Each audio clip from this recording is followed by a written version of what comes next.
code here down the bottom right of the screen that you can utilize to access resources. The PDF of our handouts will be available on that page for download, and you should see a smorgasbord of other resources that we like, some of which were created by my co-presenter. So quickly through our disclosures, because that is not what you want to hear about. My name is Laura Hayes. I have a background as an SLP, been doing this a while. I have no financial disclosures to state today, but I am a member of ASHA.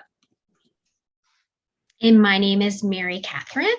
Financially, I have nothing to disclose today. In non-financial, I am a member of ASHA, and I also have my ATP, Assistive Technology Professional, certification through RESNA. So the learning objectives are today. First of all, thank you so much for being here.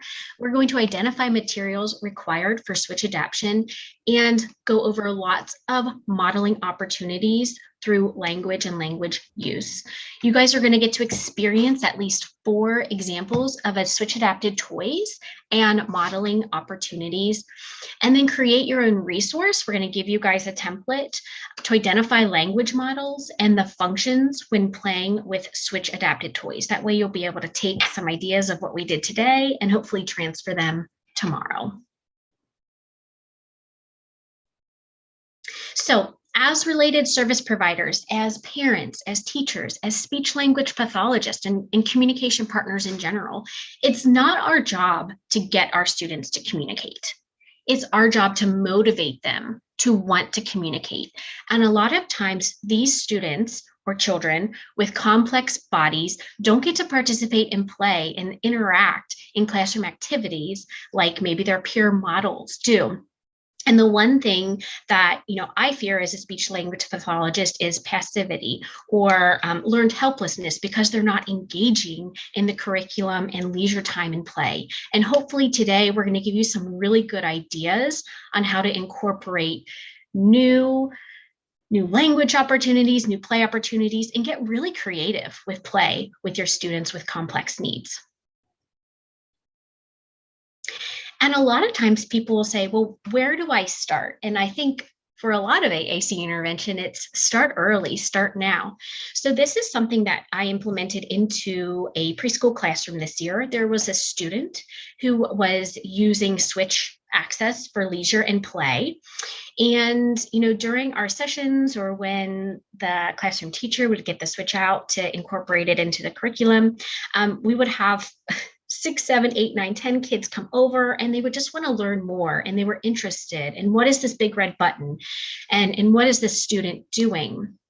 And so I decided to create a switch station in the science center of the classroom. So you can see that there are different toys, about 4 different toys at a time that could be rotated out, as well as different switches. And so what was the reason for this?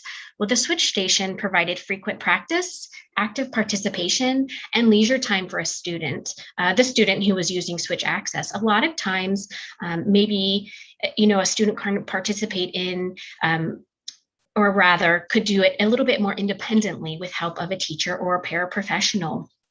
It would also allow us to find preferences with our students or maybe our client through exploration time. Maybe they really liked the sounds and the lights of the fire truck, but didn't necessarily care for pretend play with Minnie Mouse or the little makeup vanity. Another thing it did was it allowed students, their peer models, to learn how to plug in switches and to experience how to play and how that student might play and experience language. And another thing I loved was just that peer play, that social play. I would have potentially my student there, and then another student would come up and maybe we would hit the switch, or my student would hit the switch for the makeup or vanity. And then we could put makeup on the Minnie Mouse and the other student would hit the switch. So it was a really great opportunity to see what the peer models in the classroom were talking about in building on their language while working with my students. So start early in terms of intervention. And you'll hear this kind of as a theme throughout our presentation today, but we want to make sure you guys take away, if nothing else, that our goal is not I repeat, it's not for them to just hit the switch. I'm sure many of you have been in a classroom where you hear that term being thrown out like wildfire, where it's hit the switch, hit the switch. That is not our goal, because that is not the consequence of what occurs when someone hits a switch. What we want them to understand and to start those language learning opportunities is that we want them to understand the outcome of hitting the switch. So, what are some activities that we can do that in? Some we've listed here: just literacy and shared reading, turn taking within gameplay, pretend play, as Mary Catherine mentioned on some of those switch station activities, singing, leading, one of my personal favorites, just leading a game of freeze dance. I think that's a great idea and super creative. Managing and feeding a class pet. We're going to give you some examples of that in a bit. Playing and just creating art. So these are just a few examples of what can happen as a consequence of hitting the switch. And we really want to try to remove that term from our vernacular, right? Instead of saying hit the switch, say like, let's feed our class pet alligator, or whatever you guys have determined. I'm not advocating that anyone should have an alligator as a class pet, just throwing that out there. When we do this, when we embed language and when we put that at the forefront of our activity, we are assigning communication opportunities with our hits and thus building those language opportunities within the context across activities. And again, we're going to dive way more into this, but this is the forefront and the big message of our presentation today. When we talk about this, a lot of times people get confused between these two terms when we talk about access and what we mean by access, and then the language behind it. So it is important to note that these are unique in of themselves. Access being the way the child will control or participate in that activity. How are they going to access the curriculum or the language and communication? Are they using their hand, their eyes, head, mouth, legs? What are they using to activate that? The language itself is those words the child needs to communicate and control that activity. And if you're an SLP, you probably know all these pragmatic functions, but it's important for us to use a variety of these to engage in that activity and carry over that language that we're learning. Although we consider them simultaneously for individuals with complex bodies, they are not the same thing. And just as a caveat, you might not always need a switch adapted toy to allow and work with your student through play. The Little Tykes piano is something I always bring with me to maybe some assessment or initial evaluations when I'm working with students, because I want to see when I'm looking for a switch placement, what can they do with their head? Can they activate the piano with their head? Maybe it's toes, maybe it's the inside of the leg or at the forearm and the elbow. But I love this because it shows that just because a toy is not adapted doesn't mean that we can still be using it and play. So I love that idea. And then also some toys have more pressure needed to activate, while others have less pressure. And so I have just a video of this little techno space alien. It is spring loaded in its head. And so I've had some students that can activate it with their forearm or with their head. And I have just an example of the different type of pressure versus the dinosaur.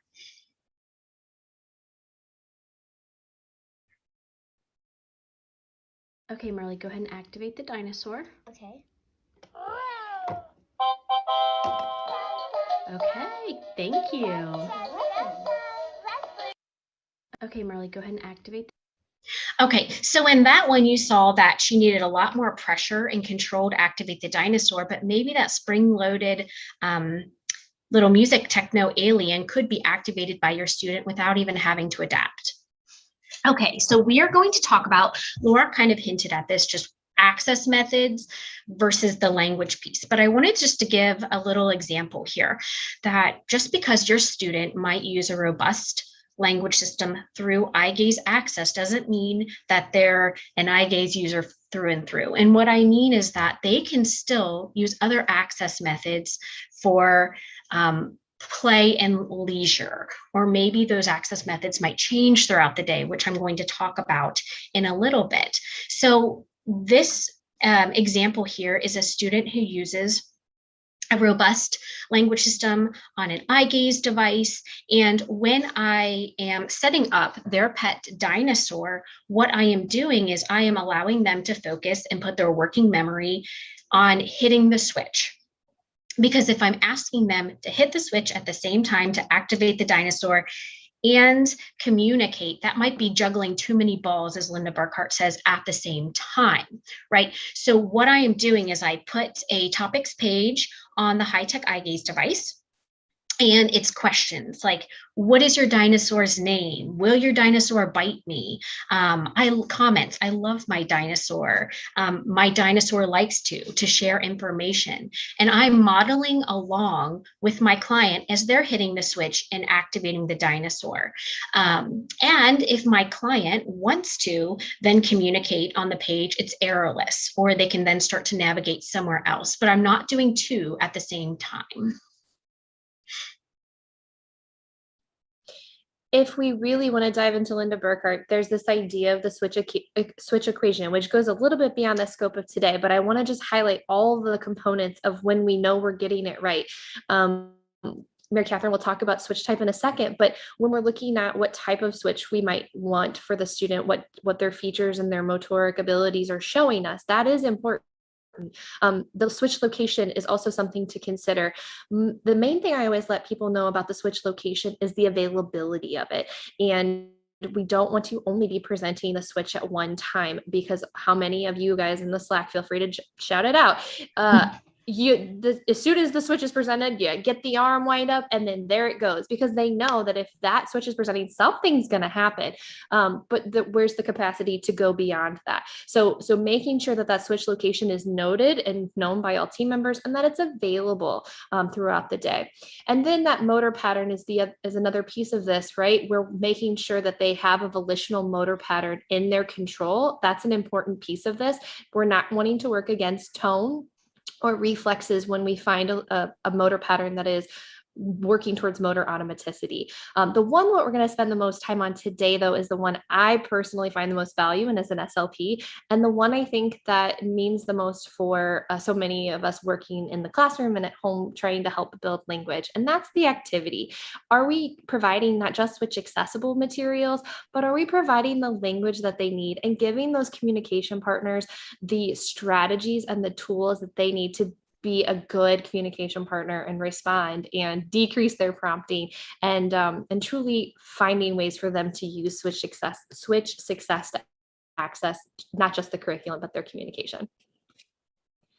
Mary Katherine already mentioned this. When we introduce switches, it's not that we want to overload them and throw everything into the mix at the same time, because we do know that building motor automaticity is hard, especially for individuals with complex bodies. So at the very beginning, it's a high physical demand on them. So we should want to keep our cognitive demands low. We don't want to throw everything in all at the same time. We want to give opportunities for leisure and for just errorless learning to build the motor plan.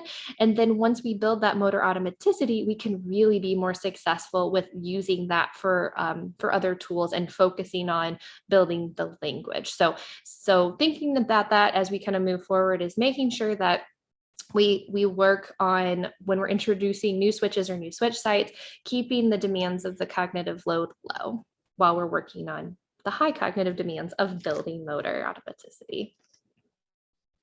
Okay, and I really wanted to talk a little bit about language combined with the access. And I found this definition from Mays. She did a presentation in 2017, and she talked about multimodal communication. I think so often when people talk about multimodal communication, it's more based on touch users. So, well, they point, they go up and retrieve, they vocalize, they have some verbalizations and some words, and then they use their high-tech device or facial expressions. Or gestures, I'm sorry if I didn't already say that. But sometimes with these students with complex bodies, they need more than one way to communicate and more than one access method using a range of modalities. And she said it best, I think, when it's creating a best fit system of communication and taking advantage of the skills. And I added, and highlighting their strengths. And of course, all forms are equally valued. And this is just an example of I was working with a student this year, and when we would go out on the playground, first thing in the morning, verbal speech for the most part was still intact. And so I have my switch adapted Mr. Buckets game. So the cognitive load was on hitting the switch to participate in recess and peers. This giant floor core board could be used by other students to jump on, to sit on, to point on. A wheelchair could roll over it, and I could model language while rolling over it. And then I did have the low tech eye gaze system with additional core words on the back, utilized via magnets. That way, I had a backup system if for some reason fatigue happened during that recess. So again, as the day goes on, access method will change, and we're going to take advantage of a different skill and highlight his strengths to make sure he still has access to communication. All right, so then the target goal for access, like Laura has so already rather talked about, is that motor automaticity. And let me just give you a brief definition. It's movement and location that supports volitional control so that the individual is not required to think about moving their body. She put a picture of a piano down. So somebody who is a skilled pianist doesn't have to think about maybe where a key is on the piano. I always know where my light switches are in my house and how to flip up the light switch and how to put down the light switch. I don't have to think about that. I don't have to tell my arm what to do and where my hand needs to go and where my fingers needs to go in that process. And so this is something that Laura also talked about, is that we need to think about multiple location sites all over the body when we're doing access through play. We don't want to focus on one perfect location site because growth happens. Adapting wheelchairs happens, and that might change the placement of where the switch is. Medication happens. I was called into a consult earlier this year where they had talked about she had touch access, but because of a new medication this client was going to be on, they were afraid that she would lose some of that mobility in her arm. So they were thinking and trying to consider a different access method. And, fatigue happens as well. And so access sites may need to change throughout the day. This is a quote from Linda Burkhart. It says, "Remember that developing automaticity requires thousands of repetitions with intent, purpose, and variation." So if we have a switch toy, maybe a school has 2 switch toys in their classroom, the variation there isn't going to be maybe as exciting or motivating with it. I think it also helps to pair with language and think about all the different ways and communication opportunities we can have, even if we might have limited toys. So I think that variation intent is some of the most motivating things for our clients.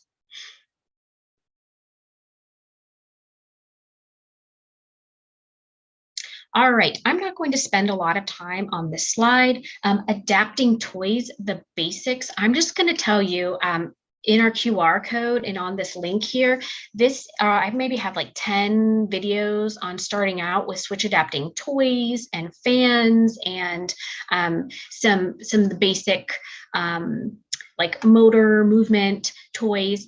And a lot of people will say, well, how do I know what toys to select and start to adapt or learn how to adapt for my students? And I always say, number one, start with motivation. You have to kind of go with their lead and what they love. What are their passions? What do they seem to really get excited about? And if through background history and even just talking with the student, you don't know what they're necessarily motivated by or what their passions are, the next best thing to do is say, well, let's check out some toys that have lights. Does their body change, or do they get a big smile, or do their facial expressions change when I bring out a toy that has lights? Same thing with movement across the table, or even maybe some tactile feedback. And sounds, does music really seem to change their demeanor, or do they light up or move or start to shift when they hear toys with sounds? And maybe it's a combination of the two. So definitely check out some of the QR and the QR code, the resource there. And I will say, if you want to adapt a toy, you literally need a screwdriver, a stereo extension cable, which is at the bottom left-hand corner, they are 89 cents. Hot glue gun, you could also use a soldering tool and scissors. You don't even need a wire stripper. So the very bare bone basics of how to adapt a toy here. And there's some training videos. And you can always reach out to me too. My contact information is at the end. All right, so another question I get often is, Katherine, we've been working with switch access for a very long time. Again, the goal is most likely probably going to be two-step switch scanning, and we just can't find the right switch out there for the client.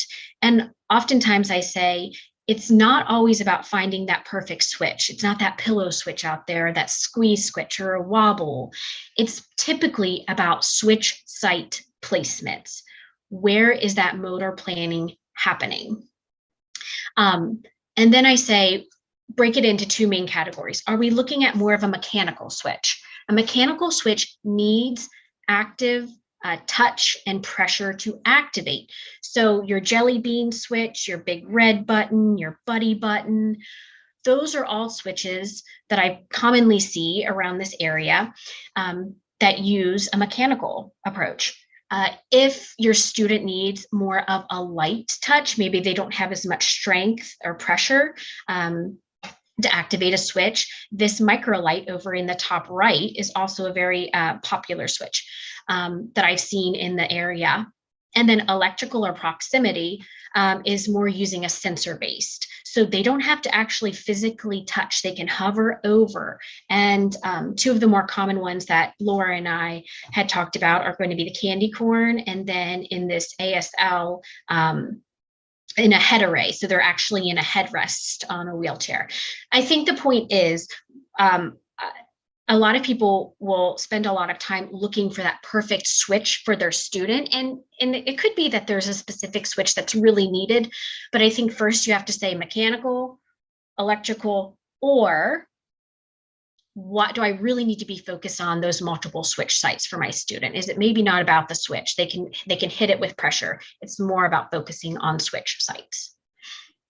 And I'll just add one other thing. If you feel like you're struggling between the two of these, one thing that I always have teams point out is there a lot of workup, right? Like someone might be able to hit a mechanical switch, but if you see their body really tensing or it takes them a really long time, try an electrical switch, try a proximity switch and see if their body relaxes, because that might be the biggest difference for them, is that by relaxing their body, they can focus on other things and they can build that motor automaticity faster. So, not to say mechanical switches aren't great, but just to say if you see them having a hard time releasing the mechanical switch, because that is a motor component of it, or if you see a lot of body work up, then maybe try an electrical switch or proximity and see where that gets you.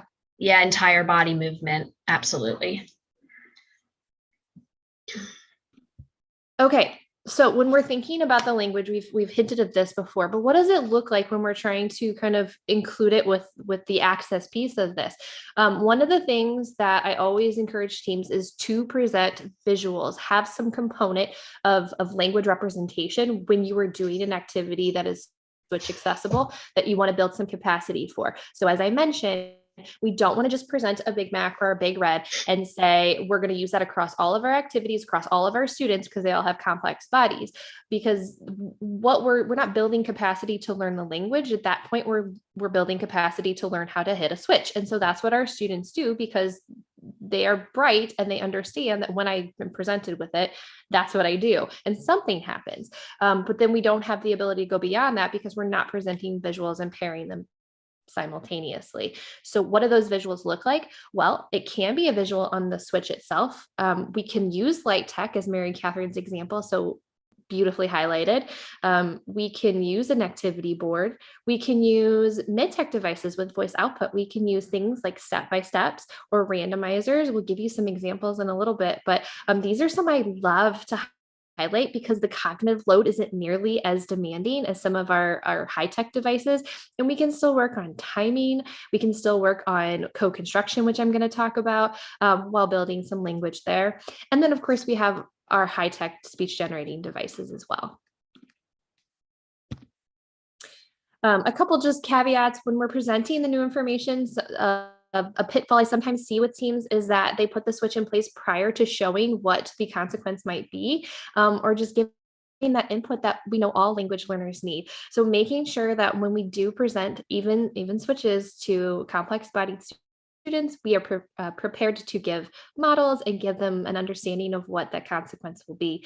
And not to say too that we shouldn't be using prompting when we're providing access to switches, but just make sure that you're using caution. Jane Corson talks a lot about this, that when you have a movement that is successful to access a switch, and when you have control over where that switch location is be, so your volitional movement is there, and then you have the activity that is motivating for that child, you should not need a prompt to offer for that student to activate the switch and control the consequence. So when we introduce prompts, we're actually introducing an antecedent to the consequence, which then, you guys can all finish my sentence, starts the process of prompt what? Prompt dependency. And so we really want to use caution when we're introducing prompts that will restart what we would call a neural pathway for a student. Imagine you're telling a dream to somebody, and then they say, oh yeah, that reminds me of a dream. That's what happens when we're introducing prompts to our students that have to initiate a motor movement as well as process the language and the activity that they're being presented with. So we really want to try to use prompting with caution. And then the last thing is just thinking beyond simple go and stop and on and off. Don't get me wrong, I love core vocabulary. You will never hear me speak ill of core vocabulary, but with switches, we really want to make sure that we're thinking more creatively than just go and stop of an activity and on and off with an activity. And we're going to give you lots of examples. So let's get started. As I mentioned earlier, when we're thinking about how we engineer the vocabulary, we don't want it to just be Requestville. We want it to be a variety of pragmatic functions. We want them to be able to direct. We want them to be able to protest. Sometimes with my tricky students, this is where I start because it's so motivating to tell me to skirt off and just leave them alone for a second, or stop what I'm doing because I've chosen something that's a terrible idea. That ability to protest is so powerful. Also, just kind of think about, I don't have this on this slide, but going back to the idea that of hitting the switch, make sure too that we're offering that student the ability to control it themselves. If they are not activating the switch, there's probably a reason. I know Mary Katherine has a really great example about a dinosaur with this. We want to give them the ability to say no. Truly, if they don't like the consequence, they shouldn't be hitting the switch. So by giving them maximum prompts of saying hit the switch or turn on the dinosaur, if that's not what they want, then we have just overridden their disconsent of wanting to do the activity. Did you want to share your example real fast? Oh, yeah, absolutely. So I was working with a little boy. We found two switch sites, and he was going to town on, I had an emergency vehicle on one side, a police car on the other side, or an ambulance. And we were making those ambulances, and the police cars go off and assigning language, and oh no, he's hurt. Let's go. We have to hurry up. And then all of a sudden, I was like, okay, we ceased that task, and we went on to this dinosaur that walks and roars, and he stopped hitting the switch. So I went on to the other arm. He stopped hitting the switch. And I was like, okay. I was like, and mom stepped up and said, his brother has that dinosaur, and he hates when he gets it out and plays with it. He just turns away. And so the little guy wasn't hitting the switch because he didn't understand. He wasn't hitting the switch because he didn't know how or couldn't physically do it. He was hitting the switch. He wasn't hitting the switch because he could care less about that dinosaur, and also probably had disdain with the dinosaur. So it would have been such a great opportunity to say, model language, because he had an iPad for modeling. This is so annoying. I do not like this dinosaur. Put it away. All of those things. Yeah. So such a great example. I thought that we could highlight about, just giving that ability to say something else, or I don't like this, or this is a terrible idea. And then, commenting and asking questions, and those activities are just as important. One strategy I want to highlight that I sometimes think gets missed, especially with our emergent communicators, that is a natural language development strategy that parents and communication partners use, is this idea of co-construction. And as simply put, the definition can be described as what occurs when two parties build a syntactic or a semantic message together. So what do I mean by that? So when we are working or playing with our kids and we start singing Old MacDonald, choosing a song, Wheels on the Bus, we might stop and we might let them choose the next verse, right? We might let them pick the McDonald animal we're going to sing about. We might let them choose which wheels of the bus verse we're going to talk about. So this same strategy can be used when we're accessing switches with voice output or choosing some language that we might want to embed with our individuals with complex bodies.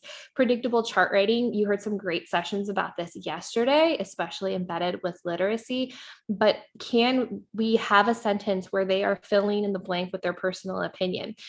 Same thing, can they choose what poll, this is great for older individuals, can they choose what poll we're going to ask the class about for the week? Are we going to talk about the latest TikTok video, or are we going to talk about the latest trend and style? You're going to have to forgive me, but I don't know what any of those trends are right now. I've got 2 itty bitties at home, and so all trends are past me. And then, or just in general sentence completion, right? Can we build that co-construction together for successful language opportunities? Okay, so this is the part we're so excited about with you guys today, is we're gonna do a little choose your own switch adventure improv. And all of the resource that we're going to share has the ability for you guys to take home with you and take back to camp and use right away. So it will have a slot for what activity you're choosing as a team, what the access method is with the switch site and type, the communication methods that you might be using, namely the communication language that you would be modeling or offering that student or child. So this is what it looks like. We've created a Jamboard that we're going to fill out together. So please give us your input on the Slack. But you can see we've got it broken down by pragmatic function. So directing, protesting, requesting, asking questions. And then you would fill this in on your own. So for the purposes of today, we'll show you one example of kind of what we're hoping you guys get out of this. And then we'll have you guys help us with the rest. But for the class pet, we need you guys to help. So again, my 90s babies or 80s babies, if you've done Goosebumps, Choose Your Own Adventure, that is what we are doing here.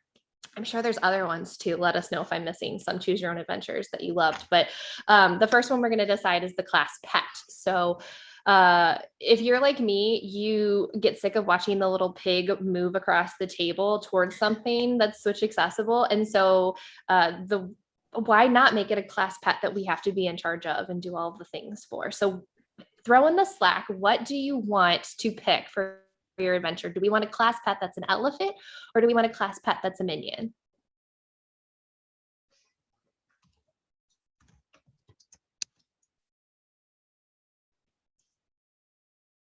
What are they saying, Mary Catherine? What's the consensus? I do not see anybody saying anything. Do they have access, Jackie, to the chat?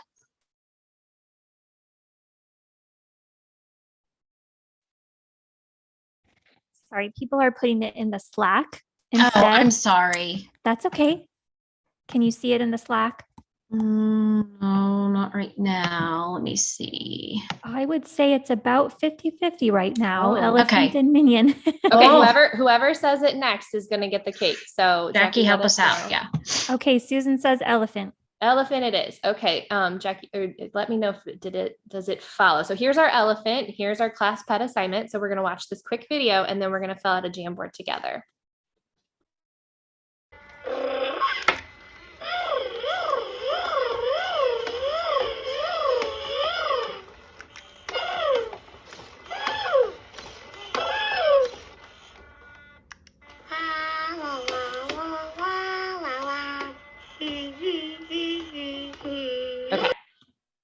Let me know if it does not follow me over to the Jamboard, but you guys should see an example here. You are good. Perfect. So you can see for our class pet elephant, we might say that the student is using a microlight with the midline of the right hand, at midline, sorry, maybe on their tray with their right hand, and they're in an activity chair while working with this activity, and they're using their index finger. But what we want you to see is this target language that we've identified, right? So all the different things, it's not just going to be that he moves around. We are going to target, play with it, you walk it, give it a drink, make it go, oh, clean up the elephant poop. Comments like, oh, it's happy, it might be hungry, it wants to play, oh, it's so dirty, needs bath. Terminating or protesting, it's loud, I don't like it, go away, elephant. I don't want to turn taking care of it today. Requesting, let's make it sleep, let's make it eat, I want to turn with it, I want to walk it, my turn.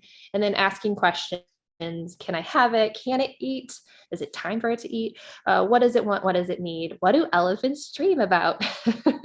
Because I mean, how many kids ask my son today? I was just telling Mary Katherine, wanted to tell us all about his dream, and it went on for about 5 minutes. So super age appropriate, super motivating. This is just one example. Let's jump back. Let me know, did it follow me over? Not, oh, there it is. Yeah. Perfect. And Jackie, will you help us with this? I'm not able to see the Slack. So unless if I'm totally missing it. Yes, absolutely. No problem. Okay. That's just a quick video of the minion. Okay, so now we have moved on to art class, folks. Would we like to choose our own adventure? Would we like the fan or spin art for this one?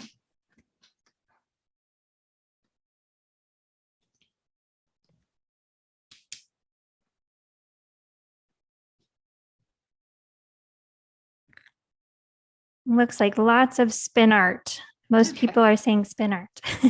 Fabulous. It's probably because Mary Katherine, I think you just shared that awesome yeah. spin art. And I'll talk about after this, all the things you can do with the spin art. All right, here we go. Here's a couple of videos for you. All right, Caroline is our model. Are you going to play the colors, or is Mommy going to hit the switch? Mommy going, I switch the color. You switch it and I do colors? Okay. Shine it. I'm shining it. Mom, look, I shine it. Come on. I just love that example too, because she is not requesting anything, right? She is completely commenting all about all the things that the spin art is doing. Okay. And oddly enough, we didn't even do any art with that. You know, that's kind of interesting too. So.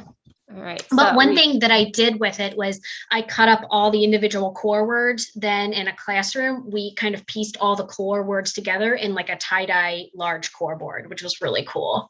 So. Okay, so we're going to take off the fan for this, and you guys are just going to throw on the Slack some examples of what our target language for spin art might be. And Jackie, if you can help, unless if I'm totally missing the Slack, which I could be. Oh, I'm happy to help. Okay, so what are some of the things that people are saying? Still waiting for some directing. Oh, and it can be anything. I'll fill in as we go.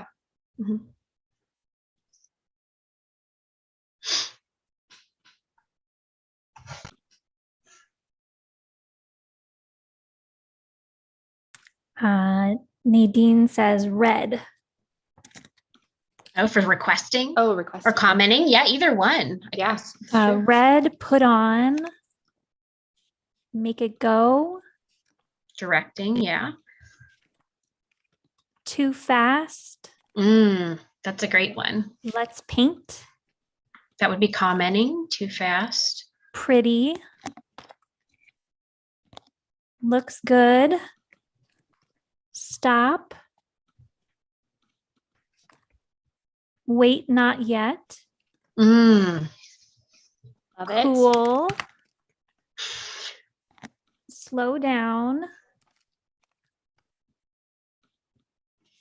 More, do it again.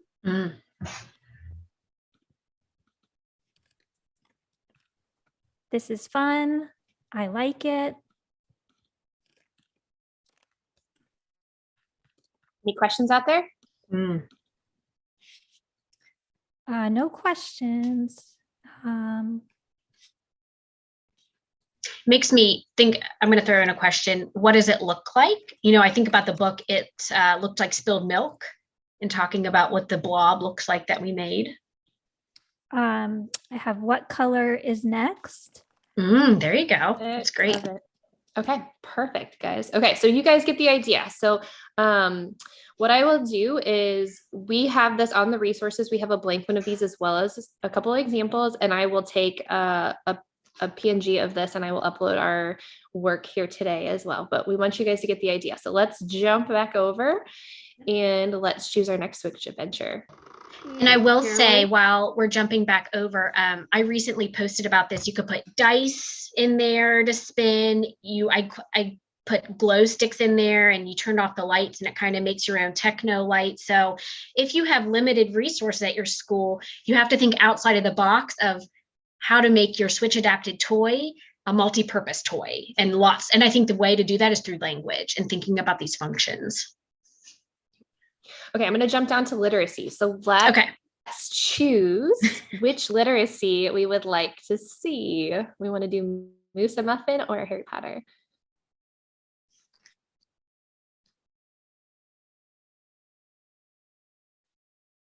Let's see.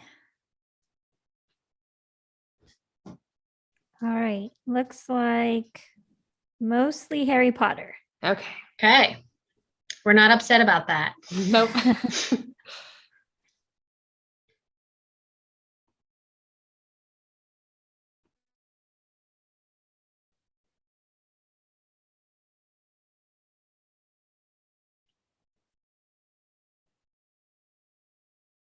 Okay, so you guys get the idea, right? We just got an accessible wand here. You can also make it out of a stick and get lights from the Dollar Tree yourself as well. So go ahead and throw in the chat, and it can be any of them. I'll fill them in as we go. What are some language opportunities we have with our Harry Potter wand? Other than like Expelliarmus and like all this actual fancy terms that we would need. Yeah, let's make Laura spell that. Right?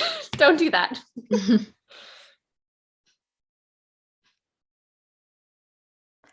All right, we have turn on, lights on, up and down,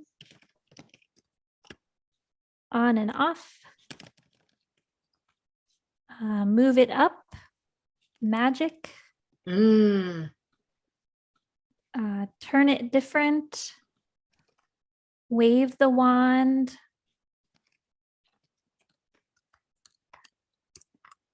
wow, cool, louder, amazing. And that made me think too, like where's the wand? Like there's no music on that one, right? No. Where's the sound? I didn't want to get sued, so I took the. Let's see. My turn, your turn, like, wait, repeat.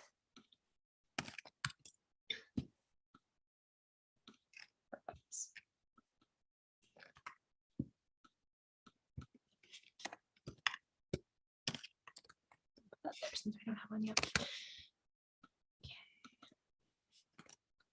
And again, it can, go ahead. I was going to say, make them go away Yeah. for protesting, terminating, like you're having them disappear with the wand. Yeah, and that's where I was kind of going to, was just, it doesn't have to just be with the activation, right? So that's what we mean when we say go beyond just like on and off, right? Like what can the wand do? Maybe it makes things appear. Maybe we talk about the things that appeared when we turned off the light. Maybe we make things go away. Like I'm trying to think of other things that they do with the wands. Bringing something towards them, right? Like AAC candy. Like, oh, need that, right? So we can make it more than just whatever's turning on. Okay.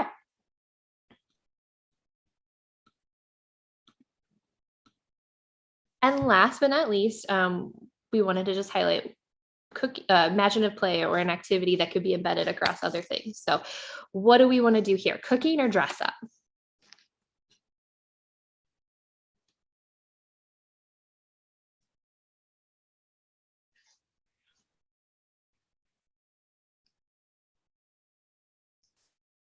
I feel like a game show host. Survey says. I would say mostly cooking. Okay. Here are a couple of quick examples. And then we just wanted to highlight too. So if you're working with older students, you can always plug in anything, any cooking accessory or support or anything like that, you could plug it into what's called a power link. And so that makes it switch accessible. I love this placing. This is just a fun language activity. And for any of my speeches out there, like this is a golden one. And then a grill, because it's summer.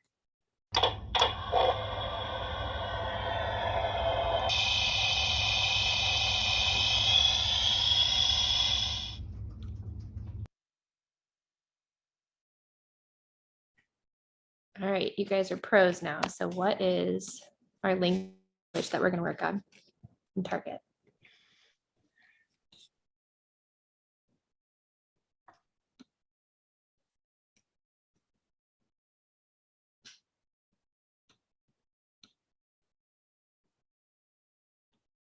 Okay, we have help me.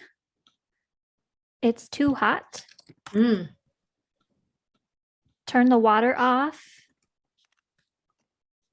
Heat it up.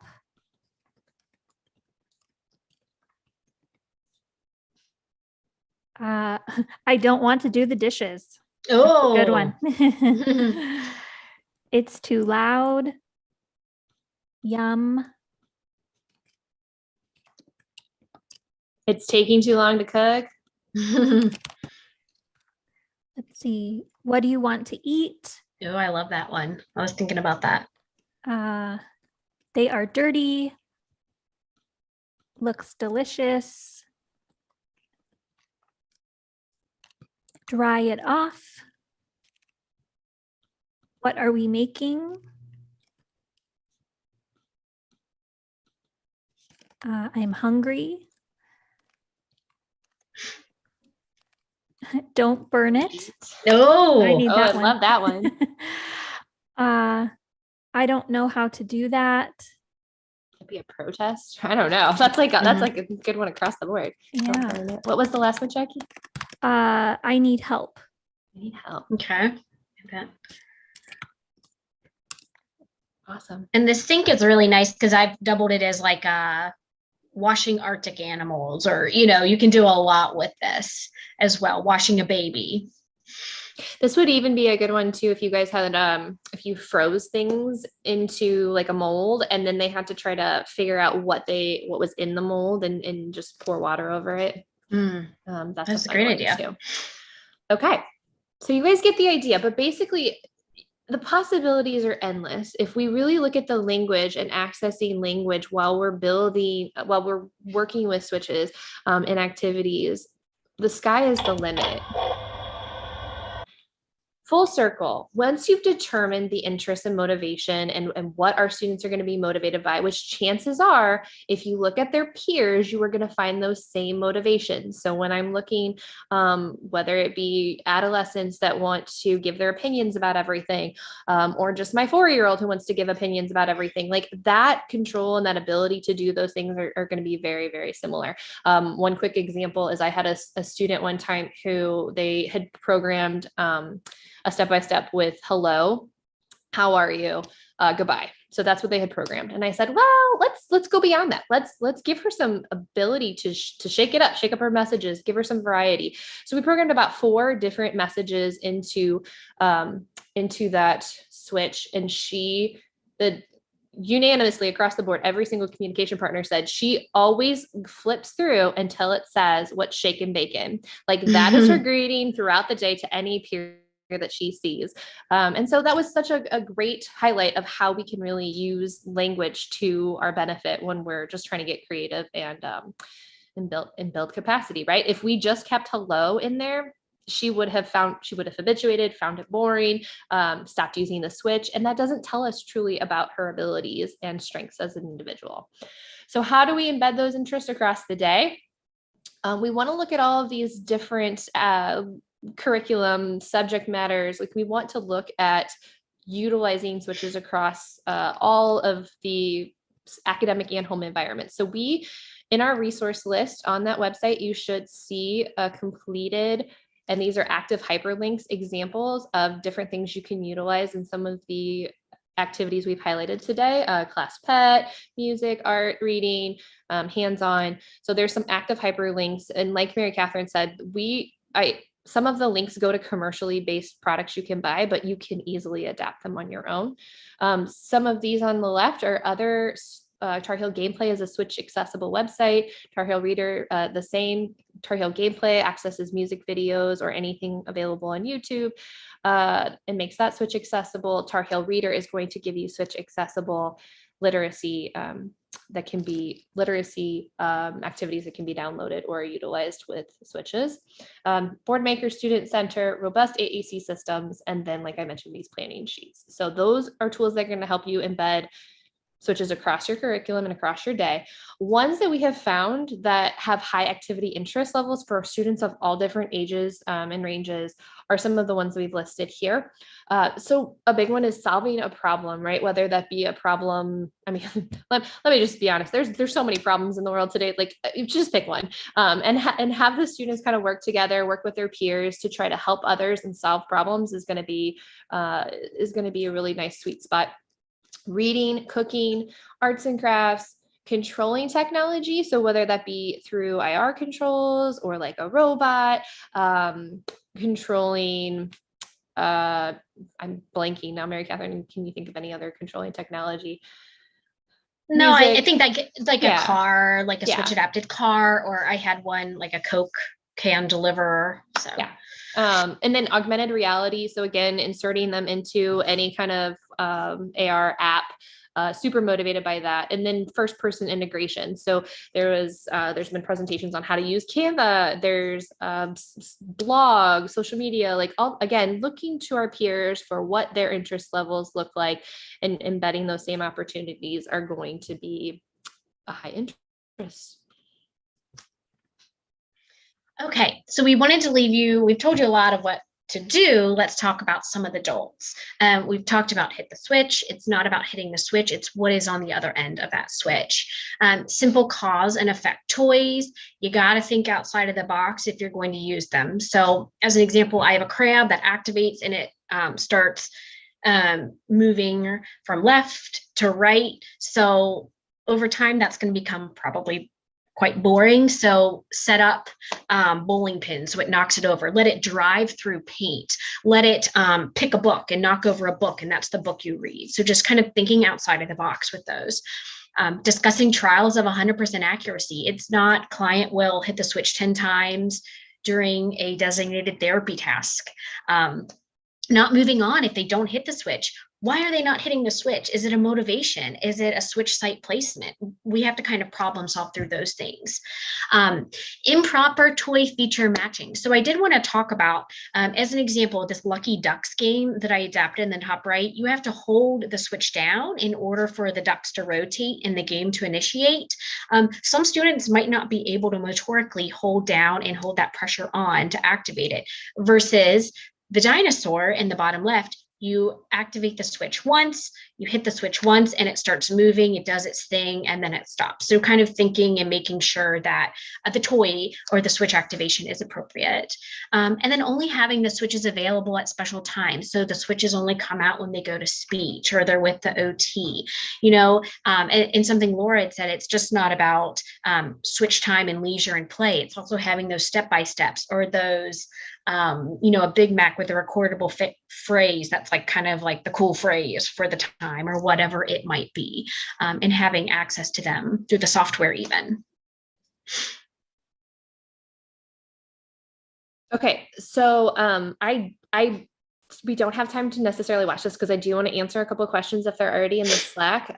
Jackie, let us know. But really, this is a great example that I did put a link on our resource page of just exploring language and giving great feedback and wait time and engagement. So please definitely check that out when you have some time.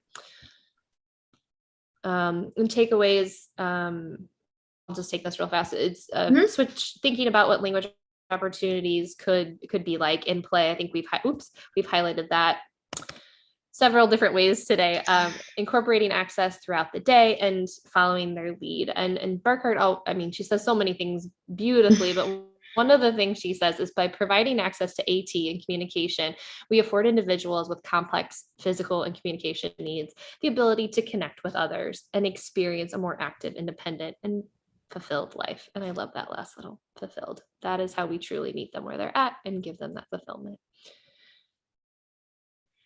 We could talk all day, but what questions do you guys have? Okay, so in the chat, Lauren has a question. Do you have any videos of using a switch with modeling language as you're talking about it? I feel that I get stuck in how to use the switch versus modeling the vocabulary on a device. The switch activates the toy, but in the videos, the switch is not activating the language.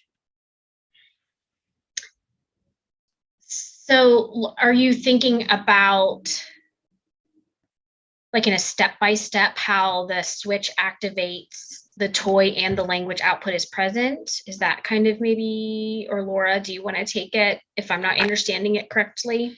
Yeah, I think I'm understanding it correctly. We didn't want to give you guys video highlights because we wanted to leave it open for your creative minds to flow and plan for that planning sheet. So, but I think that if I can find some open access ones, I will share them on their QR. I will share them on that resource page that we've linked to. And I am one who goes back and I promise, if I promise, I will do it. So I will go back and see if I can find some good examples of that.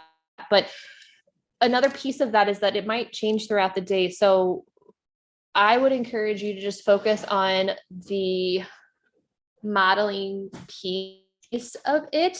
And if they're still working on that motor automaticity, and that could be through light tech, mid tech, or high tech, as we mentioned, depending upon the activity and what you're working on.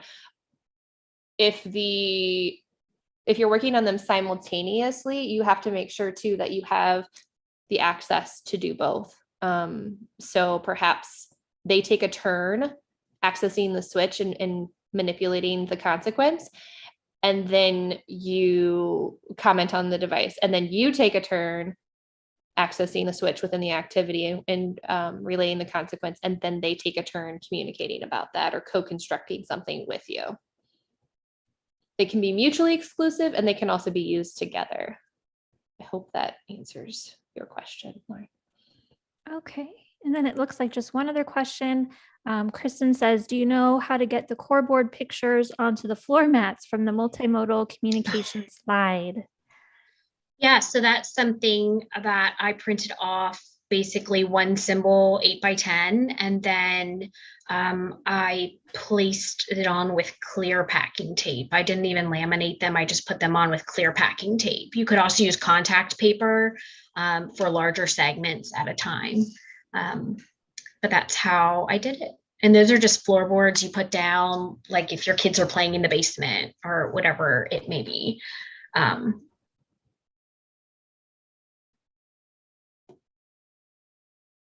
Okay. Okay, it looks like that's it for questions. Okay, here's the resource links again, everyone. Here are references for today, and here are our contacts that are on the PDF as well. If you guys have any other more detailed questions, feel free to reach out. And thanks. All right, well, thank you so much, Mary and Laura. That was wonderful. And with that, we'll go ahead and conclude our session. Have a great day. Bye.